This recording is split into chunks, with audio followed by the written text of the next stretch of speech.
ever have seen any of his interviews that he does with some podcasters, but it's very interesting, you know, how he puts this together and just how his mind thinks, which is so cool, I think, and how, you know, how strange these occurrences really are. And it seems to be boys. I don't know why, but the girls, either they're found alive or just doesn't happen to them. Disclaimer, anybody under the age of, 14, please, do not watch these videos. And also, even viewer discretion is advised. So if you have any sensitivity to missing person, then so I guess I don't know, it does get a little bit interesting and maybe a little bit gruesome in the end. But I kind of wanted to talk about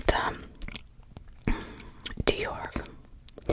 Now, he went missing in Idols in 2015, and it's in a very remote area, campsite, and literally, when you see the video to it, it took them at least, I guess, 20 minutes to maybe even 30 to get even to the campsite.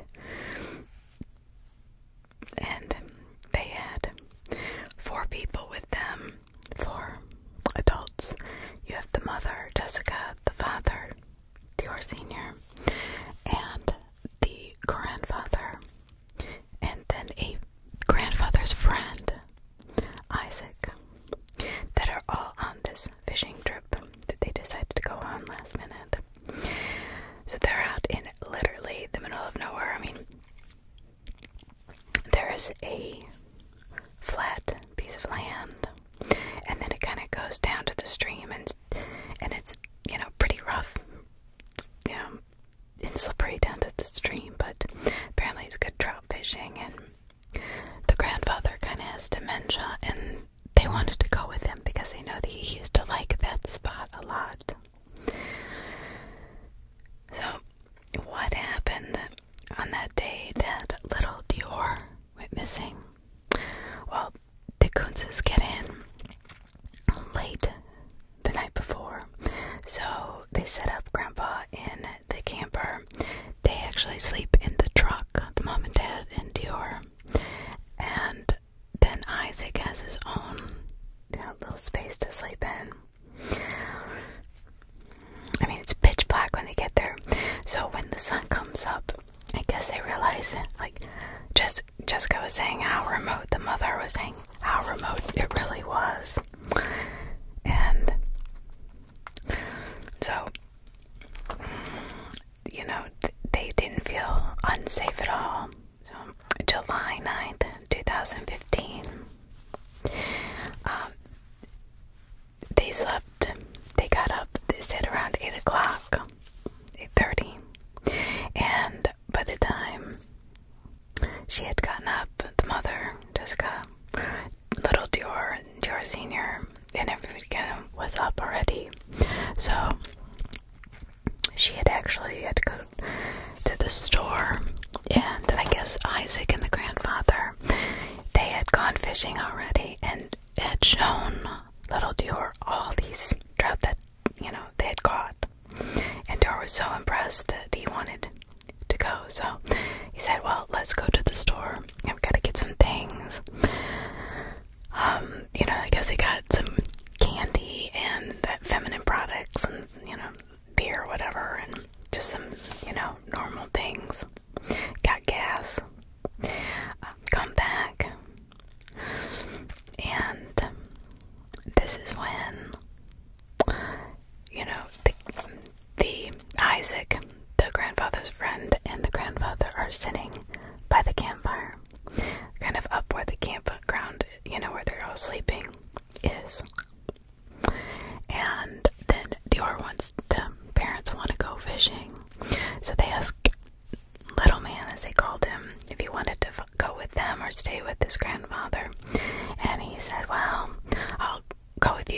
said, well, no, I'm gonna stay with Grandpa because he has candy, which is typical. So he was, I guess, partway down the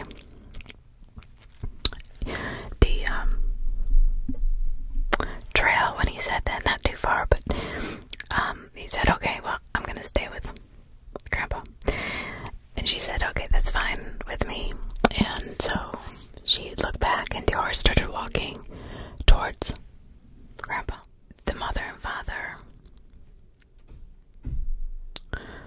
were fishing.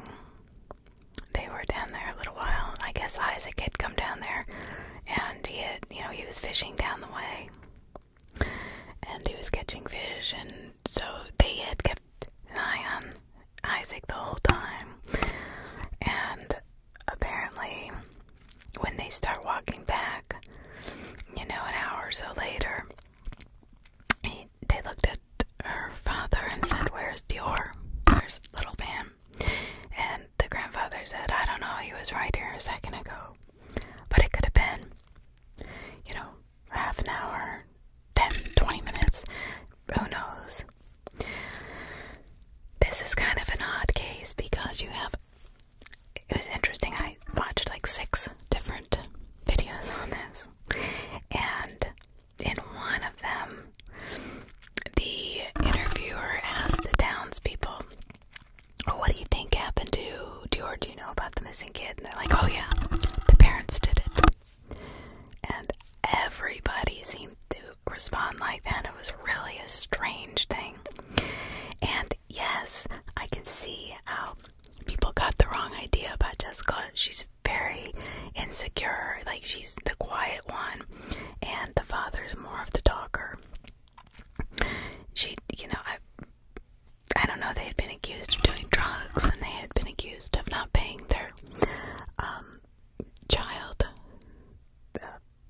daycare bills, and they were accused of so many different things that she would leave him at daycare, she wouldn't pick him up on time, I don't know, and all that is hearsay, but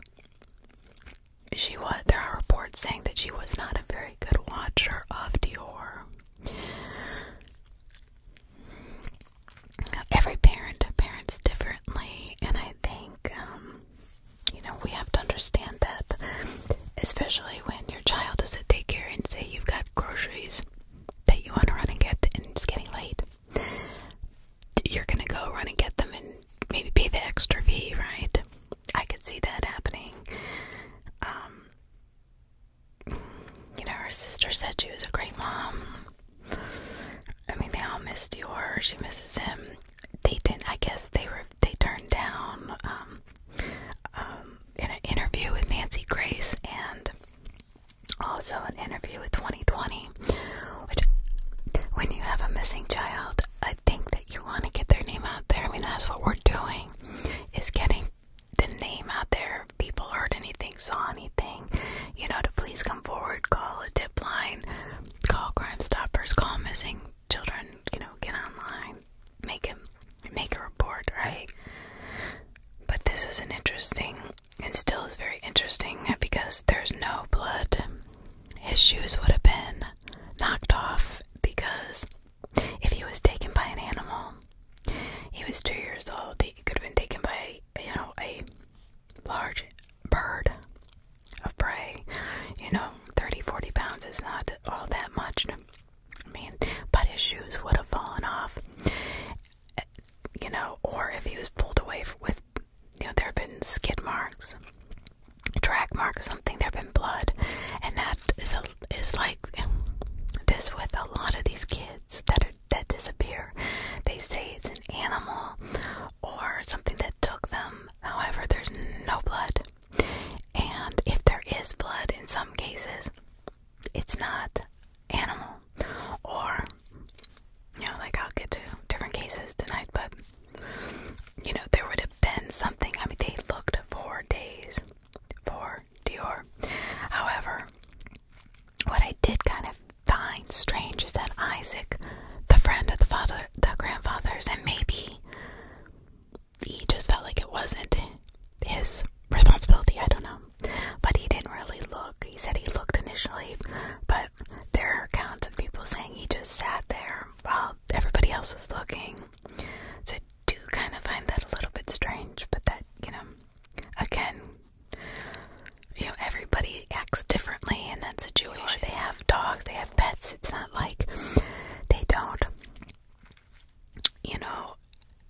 responsibilities. I don't, especially the father, you know, he seems to genuinely be very upset and frustrated. You know, his wife is just a very shy, quiet person. It's been, you know, that was 2015, so he's been gone quite a while, which is really sad. The other thing that I did find strange about Isaac is that he did refuse to answer questions, and Isaac had a, you know, prior sex offense reduced to a misdemeanor. You know, we don't really know what that's about. And when they went to his house, he's like, look, I don't know what happened. He just disappeared. I mean, he was kind of evasive, I thought. Now, they did say there's a large boulder field area, and we had talked about before. There's something about boulders and missing children, of an energy or whatever it is. Very strange. Now, Sam Bowie disappeared at Crater Lake. Now, the weather was horrible. This is a bad weather story. They were staying at the Diamond Lake Resort. He was slightly autistic, and what happened was he was with his father, and I guess Sam had gone to the other side of the road to take a picture or something, or, you know, to look over the lake because it's absolutely beautiful there. And there was a cyclist there that stopped to take a picture, and the cyclist, when he took the picture, Sam was going to throw a rock, and his dad called to, you know, him to come back, like kind of said, hey, you know, he was going to throw a cyclist, I guess, or throw a rock at the cyclist, and his dad kind of said, hey, Sam, why don't you come over, you know, come back this way. And instead of running to his father, he ran in the opposite direction. Well, immediately his father ran across the street, and by the time he got up there, this is the weirdest thing, Sam had just disappeared. For some reason, he ran the other way. So day 2, his dad called for help because they had such horrible weather. They had 2 feet of snow, came into the park, and they had a lot of assistance, but weather just was horrible. It rained, it snowed, freezing temperatures. You know, Crater Lake seems to be a pretty popular place that people go missing. There's going to be a couple other strange accounts. And apparently there's no federal law forcing the parks to keep a record of missing persons. And 23,000 people with responsibilities concerning the national park are employed by the national park system, and they can't seem to keep a missing persons report. I found that interesting as well. A sad story. I mean, so that was Sam, and he was 8 years old and never found. So then there's Jared, who was a 3-year-old boy. He disappeared October 2nd, 1999 in Comanche Peak Wilderness Center, age 3. Now, this is a bizarre case because his shoe was found in like a creek bed in perfect condition, as if it had never been out in the weather or had been scratched up. And it was really, really a bizarre. Jared's sister just remembers, all she remembers is her dad crying in the fall of 1999. And it was a Christian singles group, and they were in there was a trout farm about 1.5 to 2 miles from where, from the trailhead was. So it wasn't that big of a deal. So Jocelyn and Jared went out, but the group went to a different trailhead, and that was was 15 miles past the trout farm where they told his father they were going to go. Now his father's on the couch watching the football game. Football game is on. He was like, okay, give me a few minutes to myself, whatever. And so for some reason they decided to go on this really long, more treacherous hike, and it was 15 miles past where they were supposed to go up the mountain. So they went to, it was called Big South Trail. And what happened was, because the difference in ages and the difference in abilities, the group started to separate, and a group of women watching the children, or Jared and his sister Jocelyn, all kind of started chatting about different things, and they kind of just not really forgot about it, but they figured, oh, they're just playing up the way. They figured they'd catch up to him. Well, what happened was, when they started to go where Jared went, is that they couldn't find him. And it was probably 10 to 20 minutes of time that he was unattended. He did speak to a fisherman and asked if bears were in the area, which I find it interesting that a 3-year-old would ask. So the fisherman just kind of said, no, not really, they don't really come around in this area. And he's okay. And they said, here's this little kid. They just walked down by, kept walking on the trail, but he was on the trail at the time. So the women, when they found that they could not find Jared, immediately called the father, who was on the couch, and he got into his truck and literally, at full speed ahead, he went to the trail, and he's talking on the phone saying, why would they go to this other trail? This is not where I said he could go. He's saying, and he's just kicking himself now, and he just could kill himself for not saying no, that he should have just known better, because in his gut he was saying, I don't know, so 65 search and rescuers deployed 24 hours a day, 8 days, even at night. They had night vision. A canine unit went out basically for 3.5 years looking sporadically for this child, and nothing was ever found except for a perfect shoe.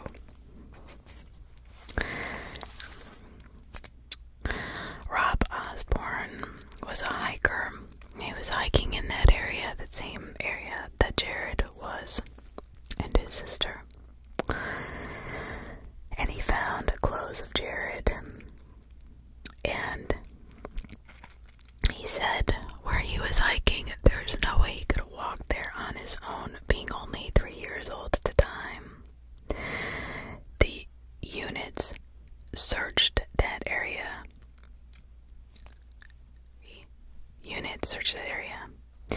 And the hiker that actually found the bones of Jared,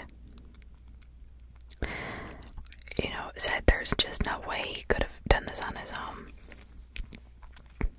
Now, this is where things are interesting. It points to animal encounter, except there's no blood, no mountain lion hair, no DNA of an animal, jacket or sweater he was wearing. It was in pristine condition. Literally, there was no holes in it. There was no tears in front. I mean, they held it up, and it was as if little Jared had just got out of it yesterday. I mean, and that was back in 1999. It was very strange. Very, very strange. I mean, it was years, so, I mean, it wouldn't been in such pristine condition. His shoes were also found, but they were found, and literally they held him up. It looked like he had just bought them yesterday. And if he was dragged by a animal, it would have had,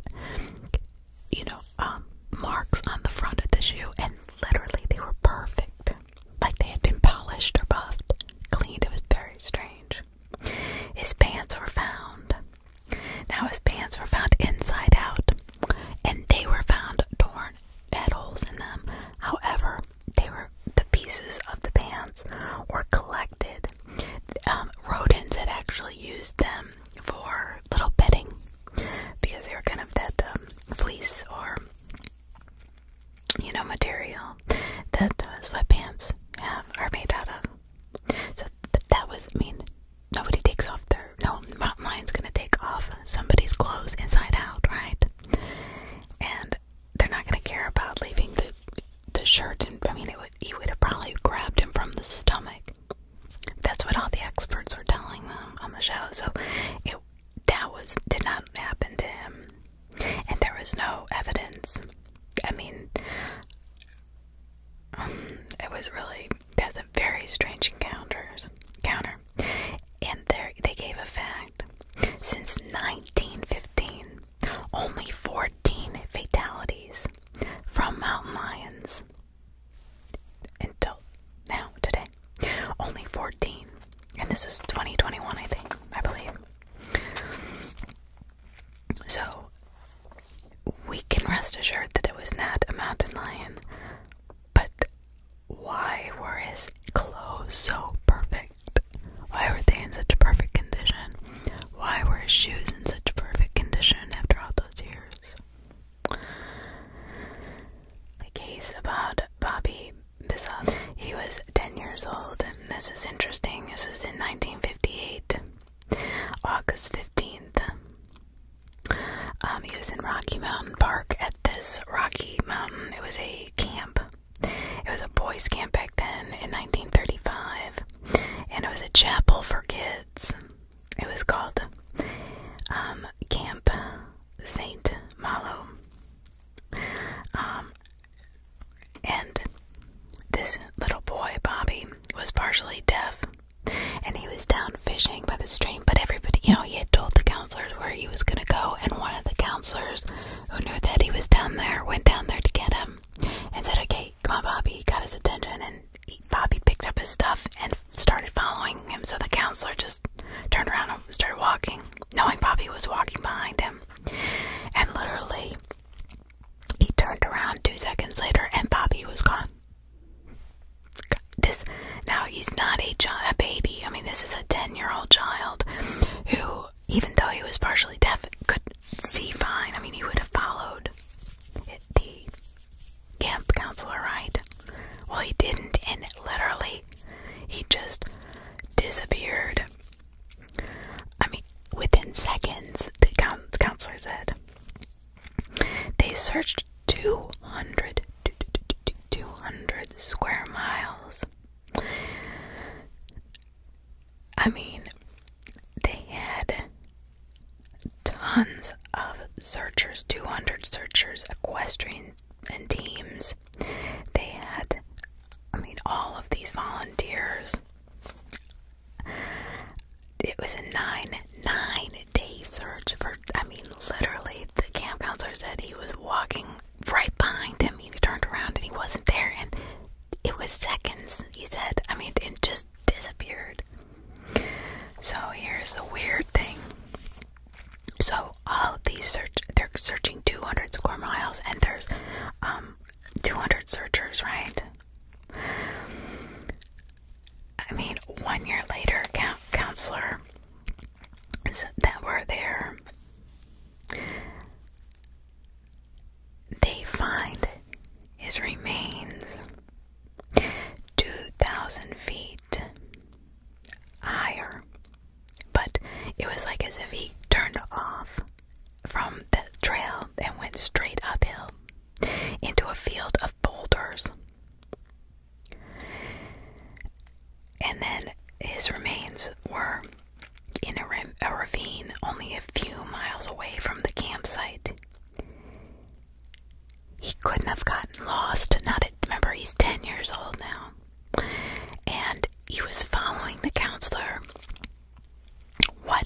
What made him, go into a totally different direction? What made him go up and then down into this field of boulders and then into this dried up ravine?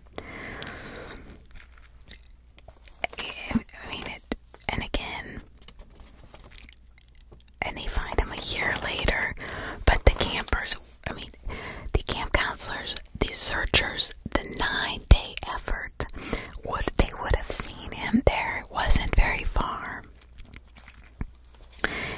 wasn't like he was a little tiny child. He was just there out in the open, lying in the open.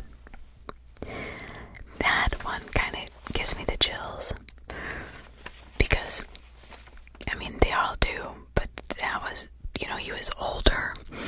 He, couldn't really been taken. They would have heard him screaming, or if he was actually being taken by an animal, they would have heard him screaming first, because he would have been at the wherewithal at that age to actually, call for help. They would have definitely heard him, because the camp counselor immediately noticed that he wasn't behind them, so they immediately started searching. I mean, this is so that the Bobby Bishop is a very odd case, but again, boulders. It was a big field of boulders near the remains. So, a 2-year-old Keith Parker's. This is actually a very good story. He was in Ritter, Oregon, and he was 2 years old. He was always a happy child. He had older brothers, and so they had a big bunch of cattle, and he begged and begged, his older brothers, take me to see the new calves. And so the brothers, they took him to see the new calves, and they call him for lunch, right? The mother goes down and he calls the boys in for lunch because lunch is ready, and only 2 of the brothers, where's Keith? And the boys said, well, they were just behind us. We don't know.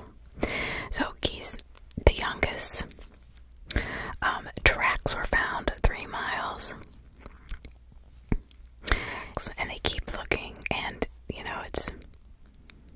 it's snowing, it's cold, and again, bad weather rolls in. So, snow came in that next day and just dumped snow. And so his tracks were covered. And they don't know why. Well, here, he is found the next day as a crow flies 8 miles. 8 miles from where he'd gone missing. He is found face down in the snow.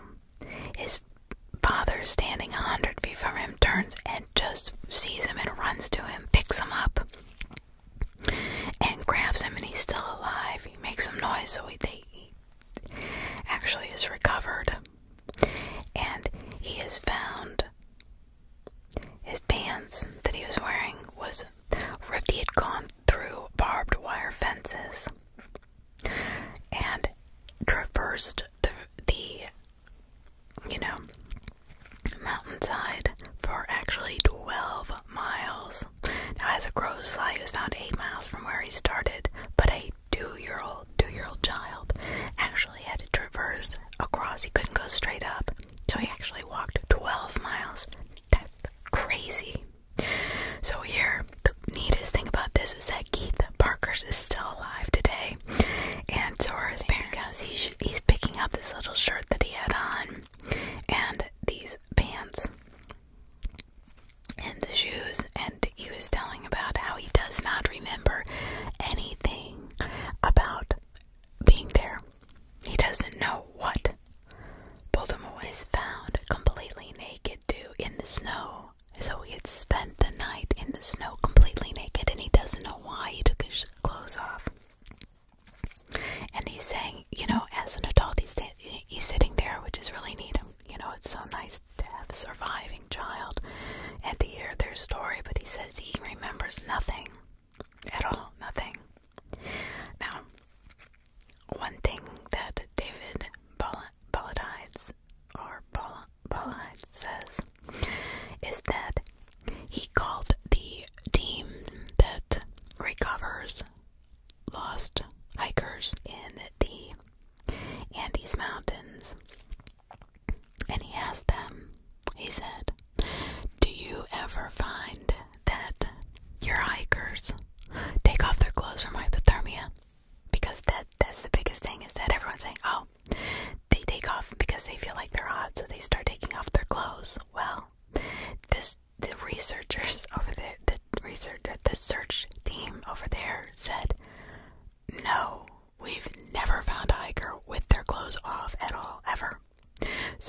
this is really interesting to him. So he starts kind of investigating this, calling different, search and rescue in different countries, and none of them have this. And it's very bizarre that people are found, even adults are found without their clothes on. So at first we thought it was okay, it's their hypothermia and they feel hot, so they take their clothes off. He says no other country, no other search teams except for here in the United States has experienced this weird phenomenon of the clothes coming off. So something is happening that's different. I just wanted to mention that because here's this kid who's still alive today. I mean, he's, in his, late 40s, early 50s, and he's, so here, these hikers are walking, and all of a sudden, this small toddler girl comes out of the mist in South Dakota. And this is in January, February. These two women are, telling this account of how they found this little girl. She literally just walks out of the willows. Apparently she had been missing for 3 days. And she just kind of walks out, and I mean, they were two search and rescue women, and I guess they had been looking for somebody else. But it wasn't really clear, but she said, or maybe they were on a hike, because she was just saying that one of their dogs, they were a couple, and they were saying one of their dogs, search and rescue dog, and started going crazy. So they stopped, and they, kind of just was like, what is going on? And whether they were looking for somebody else or not, I don't think they were looking for this little girl in this area, but this little girl, this little toddler, comes walking out of the fog, the mist, and her dog is going nuts. She had no clothes on again, but she had been out there 3 days.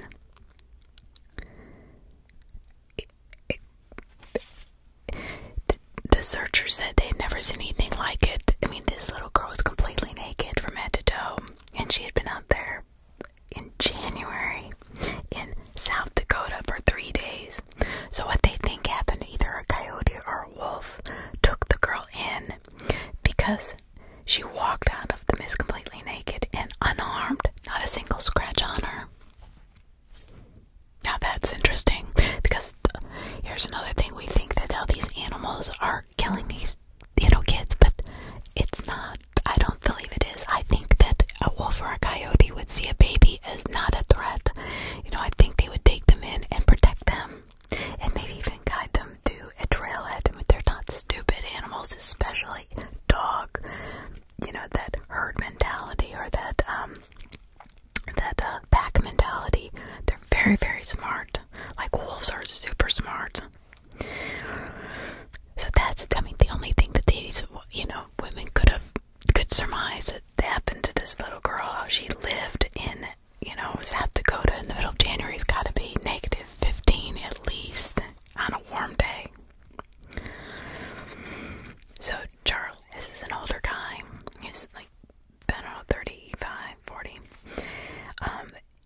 In February of 1975, he disappeared. And the reason I'm putting this in tonight, I know said I was going to talk about children, but because of the strange way this whole case is. So he is actually flown into Crater Lake, where nobody can really hike to. So he actually takes a helicopter to the place he wants to start hiking. That's how crazy it is, like how steep and how treacherous it would be, that this guy has literally gone all over the world hiking. Literally. So it's packed with snow. You can't get down to Crater Lake. He had camera equipment and a special, I guess, VW keyring. These Marion Jack. He was a science teacher and law enforcement officer, and he sees a backpack mean, it's in perfect condition again. Then he looks a little bit farther into the canyon, and he actually had to take his horses to get there. And he sees somewhat of a skeleton as he walked through the canyon. He got off his horse, and as he saw the backpack, and he walked into the canyon, and under a Douglas fir tree is, I get this like pair of jeans slumped, like sitting up, and no shoes on, again, just little tiny bones in his ankles and a couple in his legs, but his pants had been unbuckled. He was completely removed, like he had gotten out of them, but his jeans were like in that sitting formation. His socks were inside his pants, right? So he had like literally been looked like it had been taken out of his pants with his, without removing his socks. I mean, that's bizarre in itself, but you could tell that that's where his final resting place was, they said. And then they did this circular search so they could, see if they could find all of his belongings. And here they found these specific VW keys, right?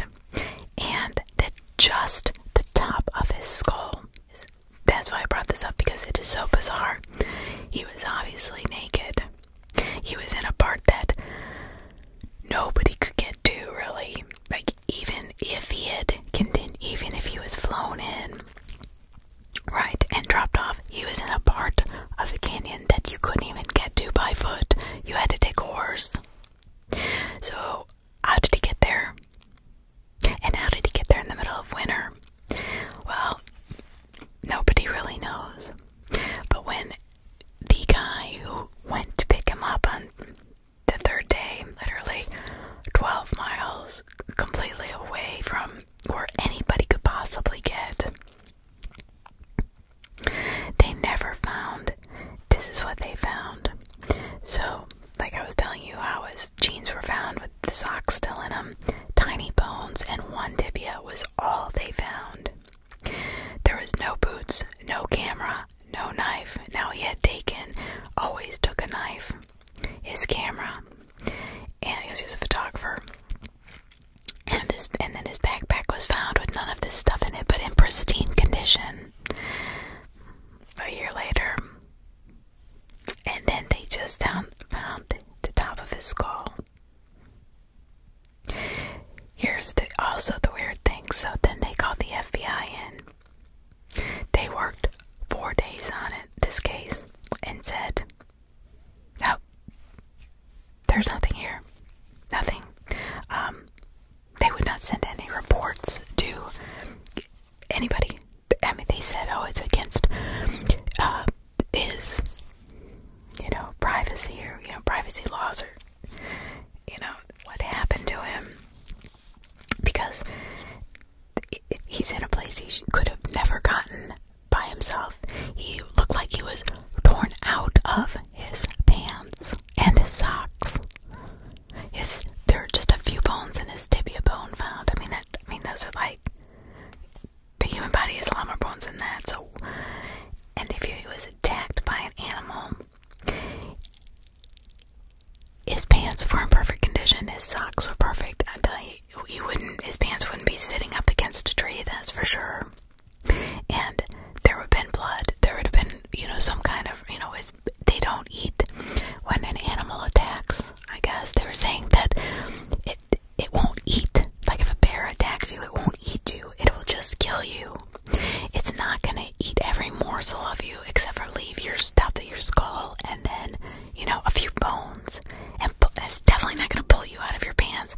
And it's not gonna, like, let's say it did pull you out of your pants, and it's not gonna put it back perfectly. I mean, no animal's gonna do that. So this is just a very strange story. There's Rosemary Coons. She was at Spirit Lake, American Indians land. And her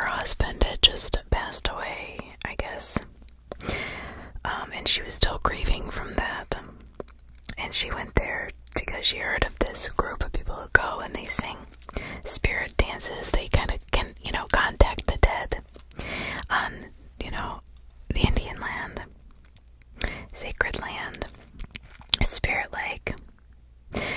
And the next day after this, the other people in this group, this tourist group or whatever, they went on a hike and she stayed behind. So she had gotten her lunch and asked the chief's son, a 12-year-old, to go on a picnic with her just right around the corner. And he said no, just like that, no. So Rosemary does not come back. The Native Americans searched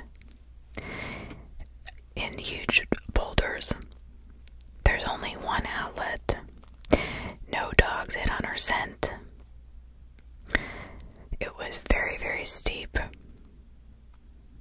And the weird thing is, her grandfather died while searching. He died while searching for her. Now, she was never found. And the chief said that she probably went to be with her husband. And the authorities asked, well, what does that mean?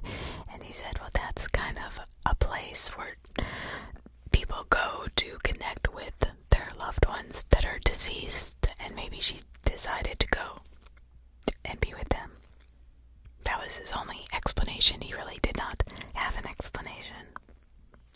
The kids first, I thought that those two were really interesting because they were so different.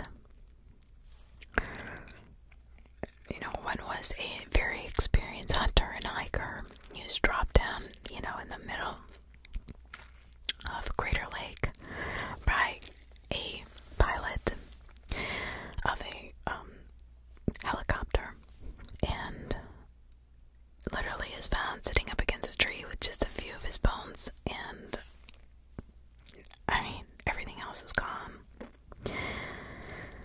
You just have to wonder, and this is another thing they talked about on this show,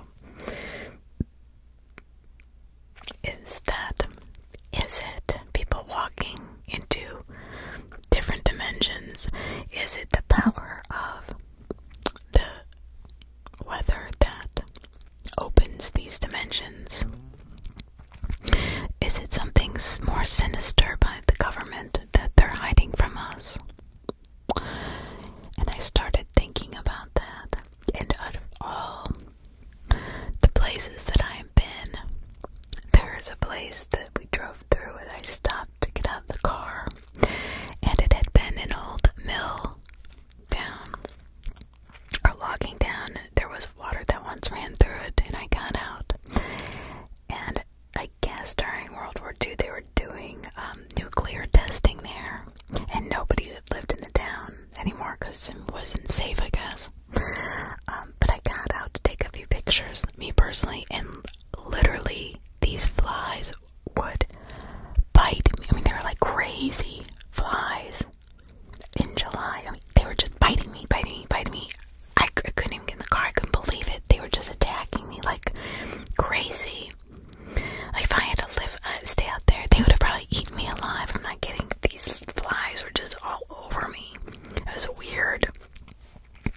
So I looked it up and I asked a local in Telluride, Colorado. This is years ago.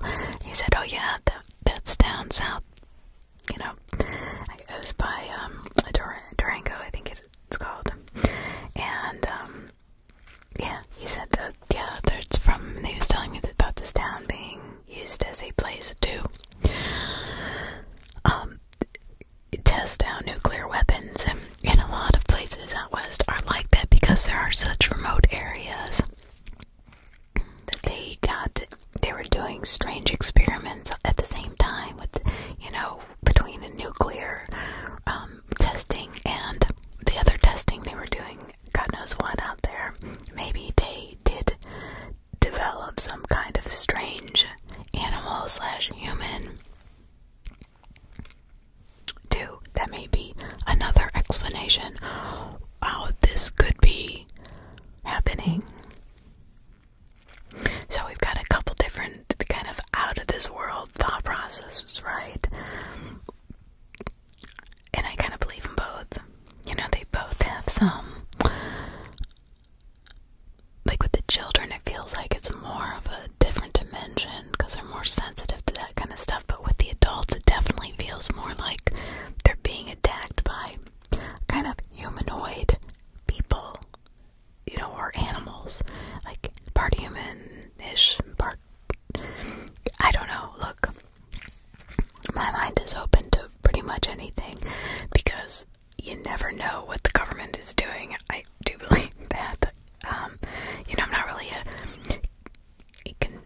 conspiracy person, but I don't know, reading more and more about these, and I've always been interested in this, but I'm really digging deep into this stuff and just finding these, you know, podcasts with, you know, David on there, you know, Mr. Paulides, talking about how just case after case after case, and he just can rattle them off in his head, and he doesn't even get them names, but he just, you know, this person, and it's just crazy, and it's mostly the boys, you know, the young boys, and the weather. There's the weather. It seems like they just all are naked. Most of the girls seem to live, or they aren't taken. And then you have the strange, like how the clothes are found. If they're found, they're in perfect condition after being out in the wilderness for years. That's probably the strangest to me. How could a sweater not be torn up after being out in the wilderness for years? That's crazy. I thought that it was very bizarre how they disappeared and what the chief said. And then the information that David Paulides found out about other countries and their hikers not taking off their clothes. We're the only country that seems to have this issue. And then, you know, the government kind of being so evasive about giving us any information about how many people are missing. And I mentioned that before, I think, in my other 411s. It's such a bizarre mystery that you can't hardly wrap your head around it. How these little kids can just be there literally 1 second and gone the next, and either are found or are found a year or 10 years later by hikers, but then they investigate and hear their clothes are perfect. You know, they're all of a sudden they're just there, or they're in the middle of a ravine, a dried up ravine, kind of almost like a showpiece, like something